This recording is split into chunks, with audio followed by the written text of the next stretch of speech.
কোমর ব্যথা, ঘাড়ের ব্যথা কিংবা হাঁটুর ব্যথা কিংবা শরীরের যে কোনো ব্যথাতেই আমরা বেশিরভাগ কী করি, পেন কিলার খেয়ে থাকি। কিন্তু ব্যাপার হচ্ছে বন্ধুরা, পেন কিলার সাময়িকভাবে ব্যথা কমিয়ে দেয়, ব্যথার কোনো সমাধান হয় না। পিঠ, হাঁটু ব্যথা এই সমস্যার সমাধানগুলো আমাদের হাতের কাছেই রয়েছে। বন্ধুরা, আমি সুনিতা, আমার চ্যানেলে প্রত্যেক দিনের মতো তোমাদের সকলকে স্বাগত জানাই। তো আজ আমি ব্যথার জন্য যে রেমেডি তৈরি করব, সেটা কিন্তু প্রত্যেকের রান্নাঘরে অ্যাভেলেবেল থাকে, মানে তার জন্য এক্সট্রা করে বাজারে যেতে হবে না বা এক্সট্রা করে কোনো খরচ হবে না। যেমন দেখো, পেঁয়াজ পেঁয়াজ আমরা কি করি, রান্নায় ব্যবহার করি। তো এটা শুধু রান্নার কাজেই যে আসে সেটা নয়, এটা আমরা অনেক কাজে লাগিয়ে নিতে পারি, যেটা অনেকের হয়তো অজানা থাকে। তো পেঁয়াজ এখানে মানে ব্যথার জন্য পেঁয়াজ ব্যবহার করব এই জন্য, কারণ পেঁয়াজে রয়েছে ভিটামিন সি, ক্যালসিয়াম, ম্যাগনেসিয়াম। এইসব ব্যথা দূর করতে মানে অত্যন্ত কার্যকরী হবে। তো আমি একটা পেঁয়াজ কেটে মানে অর্ধেকটা পেঁয়াজ কুচিয়ে নিয়েছি আর অর্ধেকটা রেখে নিলাম, সেটা রান্নার কাজে ব্যবহার করব। আর দিয়ে দেব রসুন। তো রসুনও প্রায় প্রত্যেকের রান্নাঘরেই থাকে, আর এগুলো সবসময় আমাদের হাতের কাছেই থাকে। তো আমি যে যে জিনিসগুলো দেব প্রায় রান্নাঘরে আমরা খুব সহজেই পেয়ে যাব। আর রসুনের গুণাগুণ তো বলে শেষ করা যাবে না, কারণ সবাই জানো যে পুরনো দিনে যে আহ, সর্ষের তেলের সঙ্গে এই রসুন গরম করে বাচ্চাদের মালিশ করা হতো, কিংবা বড়রা ব্যথাতেও ব্যবহার মানে করা হতো আর কি। তো যাই হোক, আজ আমি সেই রসুন ব্যবহার করব এই ব্যথার জন্য। তারপরে আমি নিয়েছি এক টুকরো আদা। আদা কিন্তু আমাদের রান্নায় টেস্ট বাড়ায়। তো তার সঙ্গে সঙ্গে এই ব্যথার জন্য আদা আমাদের অত্যন্ত কার্যকরী হবে, কারণ আদা শরীরের রোগ প্রতিরোধ ক্ষমতা বাড়ায়। আদায় যে গুণগুলো রয়েছে তাতে কিন্তু জয়েন্টে যে ব্যথাগুলো থাকে সেই ব্যথা দূর করতে অত্যন্ত কার্যকরী হবে। তো চলো, এগুলোকে আমি কুচি কুচি করে কেটে নিয়েছি, আর খুব বেশি পরিমাণে লাগছে না, কারণ আমি অল্প পরিমাণে এই তেলটাকে রেডি করব। তো আমি এখানে তেল দেব সর্ষের তেল, তো অবশ্যই চেষ্টা করবে এখানে সর্ষের তেল দেওয়ার। তো হাফ কাপ মতো সর্ষের তেল নিয়েছি, কারণ মাপজোকগুলো ঠিকঠাক রাখতে হবে, তাহলেই এই কাজগুলো মানে ব্যথার জন্য অত্যন্ত কার্যকরী হবে।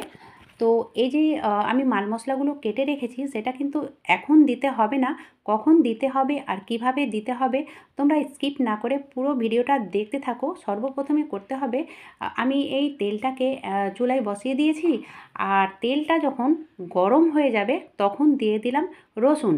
এবারে পরে যে ইনগ্রিডিয়েন্টগুলো দেব, তো অবশ্যই এই রসুনে মানে রসুন দেওয়ার পরে ফেনা হয়ে যায়, ফেনাটা যখন বসে যাবে তারপরে পরের প্রসেসটা করব।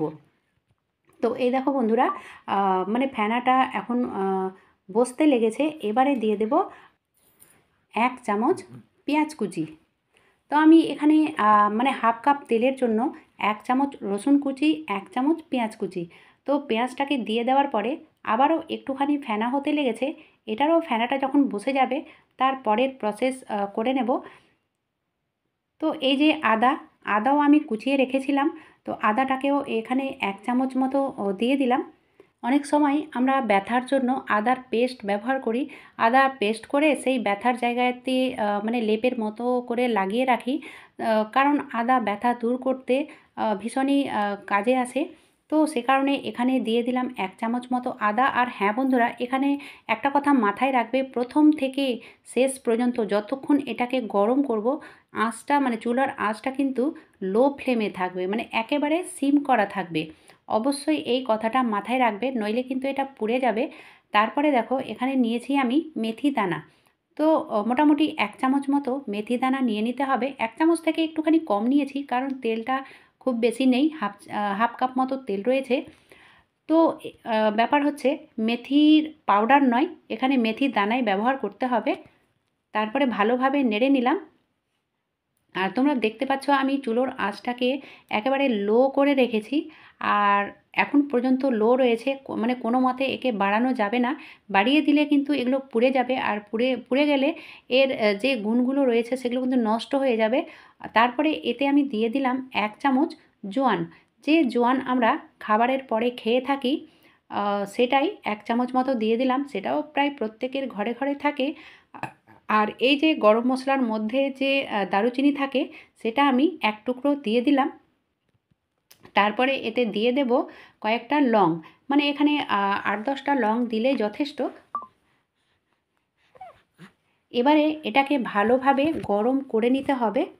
তোমরা দেখে বুঝতে পারছো আমি প্রথম থেকে এখন পর্যন্ত চুলোর আঁচটাকে লো ফ্লেমেই রেখেছি আর এইভাবেই রাখতে হবে। তো দেখে বুঝতে পারছো যে এই যে জিনিসগুলো আমি দিয়েছি, মানে মাল মশলাগুলো দিয়েছি, সেগুলো কিন্তু ভালোভাবে লাল হয়ে গেছে। আর এটা সময় নিয়ে গরম করা হয়েছে বলে এর যত ফ্লেভার রয়েছে সবগুলো এই তেলের মধ্যে চলে এসেছে। চলো এবার এটাকে নামিয়ে নেব। নামিয়ে নেওয়ার পরে যেটা করব সেটা হচ্ছে ছেঁকে নেব। তো অবশ্যই এই কাজটা, মানে এই পর্যায়টা খুব সাবধানে করতে হবে, কারণ তেল অতিরিক্ত গরম রয়েছে। তো অবশ্যই এই কাজটা সাবধানে করতে হবে। তো আমি চায়ের যে ছাকনাগুলো থাকে সেই ছাকনায় ছেঁকে নিলাম। তোমরা চাইলে পাতলা কাপড় দিয়েও ছেঁকে নিতে পারো, কোনো সমস্যা নেই। আর এই ছাকনা দিয়েও খুব সহজে ছেঁকে নেওয়া যায়। এবারে এই তেলটা ব্যবহার করব কিভাবে? অবশ্যই ব্যবহার করার পদ্ধতি রয়েছে, কারণ ঠিকঠাক যদি ব্যবহার না করি তাহলে কিন্তু শুধু খাটুনিটাই হবে আর কিছু নয়। তো অবশ্যই এটা যে জায়গায় ব্যথা রয়েছে, যে জয়েন্টে ব্যথা, সে হাতের কনুইয়ে হোক কিংবা ঘাড়ে হোক কিংবা কোমরে হোক কিংবা হাঁটুতে হোক, তো সর্বপ্রথমে যেটা করতে হবে একটা কাপড় নিয়ে সেখানে সেঁক করতে হবে। তো সেঁক করার পরে যেভাবে তোমাদের সেঁক করার মানে সুবিধা হয় সেভাবে সেঁকটা করে নেবে, কিংবা যদি হট ব্যাগ থাকে তাহলে হট ব্যাগ দিয়েও সেঁক করে নিতে পারো। সেঁক করার পরে জায়গাটা যখন গরম হয়ে যাবে তখনই এই তেলটা গরম গরম মালিশ করতে হবে। তাহলে বুঝতেই পারছো, জায়গাটা প্রথমে যদি সেঁক করে নেওয়া হয় তাহলে ভেতর থেকে ভালোভাবে গরম হয়ে যাবে। আর এই যে তেলটা আমি তৈরি করলাম সেটাও কিন্তু গরম গরম, মানে যতটা হাতে সহ্য হয়, যতটা গরম সেই হিসাব করে এই গরম গরম তেল হাতে এইভাবে, হাতে হোক কিংবা ঘাড়ে হোক, কোমরে হোক কিংবা হাঁটুতে হোক, এভাবে মালিশ করতে হবে। অবশ্যই 2 থেকে 3 মিনিট এভাবে মালিশ করতে হবে। আর হ্যাঁ, এটা দিনে 2 থেকে 3 বার অবশ্যই মালিশ করতে হবে। তোমরা এইভাবে ট্রাই করে দেখবে, যতই পুরনো ব্যথা হোক না কেন এটা অবশ্যই জ্বর থেকে ভালো হবে। কারণ আমরা বছরের বছর পেন কিলার খেতে পারি না, কারণ পেন কিলার খেলে আমাদের একদিকে ব্যথা ঠিক হলে অন্যদিকে আবার ক্ষতি করে দেয়। তো যাই হোক, যদিও এভাবে ঠিক না হয় তাহলে চিকিৎসকের কাছে গিয়ে অবশ্যই চিকিৎসা করাতে হবে। আজকের ভিডিওটা যদি তোমাদের এতটুকুও ভালো লেগে থাকে তাহলে ছোট্ট একটা লাইক করার সঙ্গে সঙ্গে চ্যানেলে যদি নতুন হয়ে থাকো তাহলে অবশ্যই চ্যানেলটাকে সাবস্ক্রাইব করে রাখো। তাহলে আমার নিত্য নতুন ভিডিওর নোটিফিকেশান সবার থেকে আগে পেয়ে যাবে। আজকের মতো এখানেই শেষ করলাম।